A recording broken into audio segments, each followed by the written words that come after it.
Hello, good evening, and welcome. Sakeliga, that's the business organization that specializes in legally ending state overreach, is taking on the Department of Agriculture and its minister, John Steenhuisen. This is all around the approach by the department on foot and mouth disease, an epidemic that is spreading like wildfire. Sakeliga is preparing for a legal battle. So I asked the CEO what kind of record they have when taking on Pretoria in the courts. We were a very good track record, Alec. I'd say in upwards of 90% of cases we win, we're successful. That doesn't mean a success always comes quickly, and that doesn't mean that eventual success cannot include intermediate or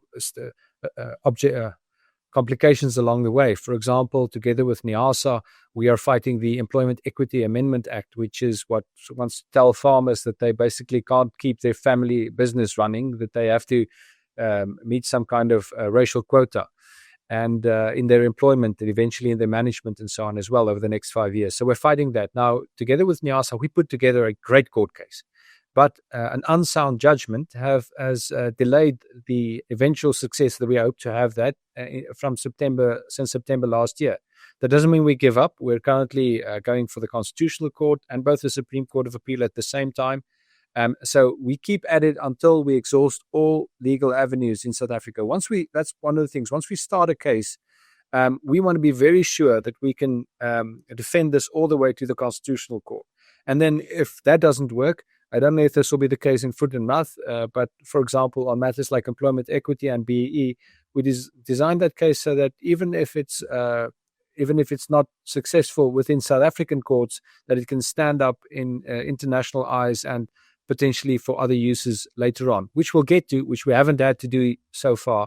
But that's how we approach litigation, Alex. So we're good at it, but it's no foolproof method for success. And it also takes time, as you've explained to us. So you don't rush off, and it's not a knee-jerk reaction here. How long have you been thinking about this one? Alec, through the course of last year, I took notice of foot and mouth disease, but we focused at that stage on the Expropriation Act, the Driefontein matter. We looked at employment equity, which we're trying to turn that around. Other BEE matters, and so on, town recovery at Lichtenburg.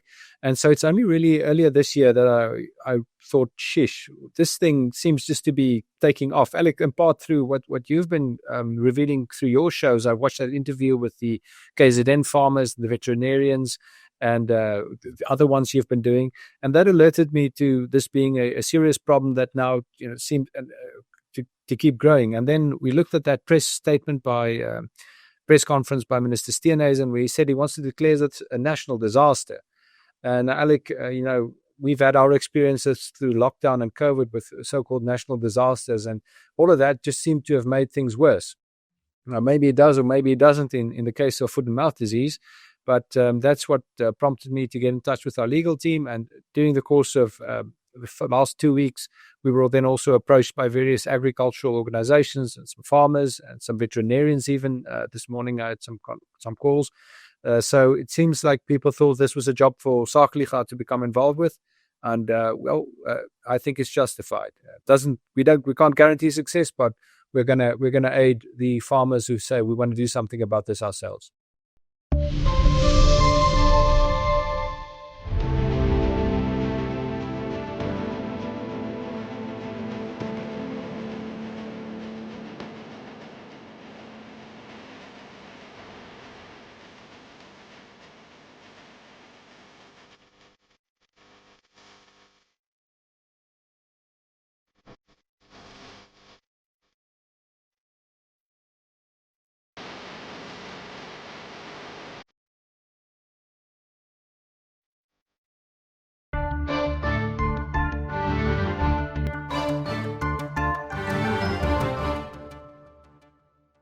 US President Donald Trump is not everybody's cup of tea, but he certainly is newsworthy. And he was at it again last week in Davos with a lengthy speech that actually got him a standing ovation.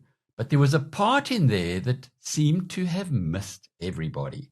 And this is where the price of medicines, according to Trump anyway, is about to rise sharply all over the world. Reason? He says the American consumers have been massively subsidizing those of us who live in the rest of the world. Let's have a listen. Basically, America was subsidizing every nation in the world because presidents allowed them to get away with it. It became very tough. So when I called up Emmanuel Macron, I watched him yesterday with those beautiful sunglasses, but I watched him sort of be tough. But he was at $10 for a pill. And I said, Emmanuel, and I have all the big pharmaceutical companies are in total agreement. It wasn't easy, by the way. They're tough, smart. They've been getting away with this scam for a long time. But they gave it up. But they said, you'll never get the countries to approve it. I said, why is that? Because they won't. They always said, we're not paying any more. Get the rest for the United States. So over the years, they stayed the same. We just went up, up, up. And I mean, we would pay 13, 14, 15 times more than certain countries would. So I said, no, they'll approve it 100%. Sir, you'll never get them to approve it. I said, I guarantee you. But I actually started with Emmanuel, who probably is in the room too. And I like him. I actually like him. Hard to believe, isn't it? And I said, Emmanuel, you're going to have to lift the price of that pill to $20, maybe $30. Think of that. That means it's a doubling of prescription drugs. Might be a tripling, might be a quadrupling. It's not easy. No, no, no, Donald, I will not do that. I said, yes, you will, 100%. He said, no, no, no. You're asking me to double. I said, Emmanuel, you've been taking advantage of the United States for 30 years with prescription drugs. You really should do it, and you will do it. I have no doubt. In fact, I am 100% sure you're going to. No, no, no, I will not do it. Because yes, in all fairness to him, he has to double or triple. Because the world being a bigger place than the United States, it's not that you meet in the middle. You just have to go up some, and we come down a lot. They go up a little, we come down a lot. So we're at $130, they're at 10. So they may have to go to 20 or 30. No more than that. I said, Emmanuel, you're going to be doubling or tripling? No, no, no. I said, here's the story, Emmanuel. The answer is you're going to do it. You're going to do it fast. And if you don't, I'm putting a 25% tariff on everything that you sell into the United States and a 100% tariff on your wines and champagnes. And that's about 10 times more than what I'm requesting. And you're going to do it. I don't want to go public with it, but you may make me do that. No, no, Donald, I will do it. I will do it. It took me, on average, 3 minutes a country, saying the same thing. You will do it. They all said, no, no, no, I will not do it. You're asking me to double the cost of prescription. I said, that's right, because you've been screwing us for 30 years. And they said, we will not do it. I said, that's all right. On Monday morning, we're putting a 25, 30, 50. I gave different numbers for different countries. This is also national security we're talking about. Not fair. We're not going to subsidize the whole world. And every one of those countries have agreed to do it. So one of the biggest things that I've done is the fact that we have now most favored nation. We will pay whatever the lowest price is in the entire world. So our drug prices are going to be coming down by staggering 90%. Again, you could say 1,000%, 2,000%. Depends on the way you want to figure it, but we'll go with the way the fake news likes it better because it sounds, can you imagine a 90% reduction sounds much worse. But drug prices are going to be coming down tremendously in all the nations, and I appreciate them doing it, but they did it. In all fairness, without tariffs, I wouldn't have been able to get it done.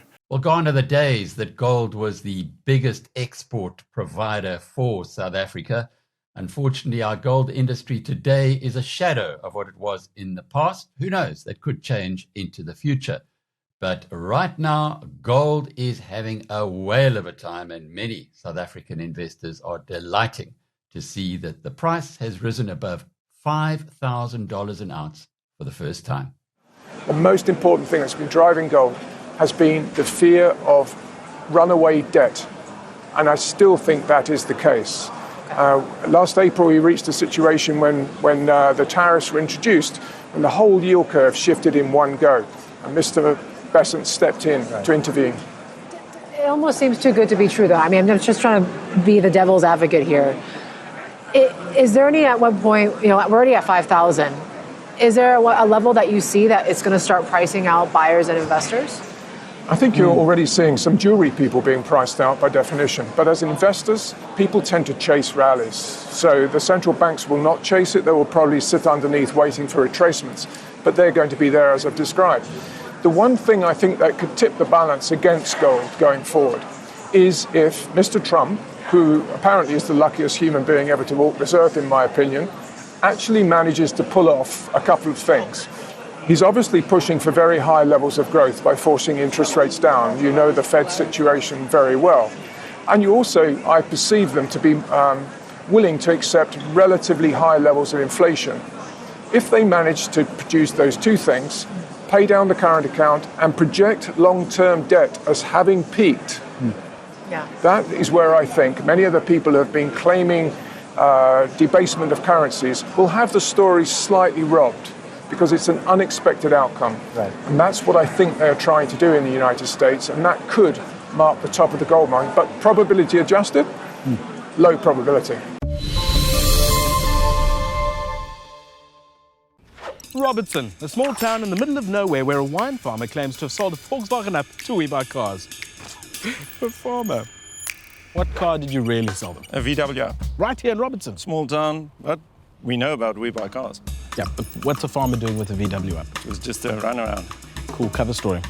And I see you traded it in for this, like a double cab Renault. Well, were they all out of ranges? We Buy Cars, the easiest way to sell your car by far.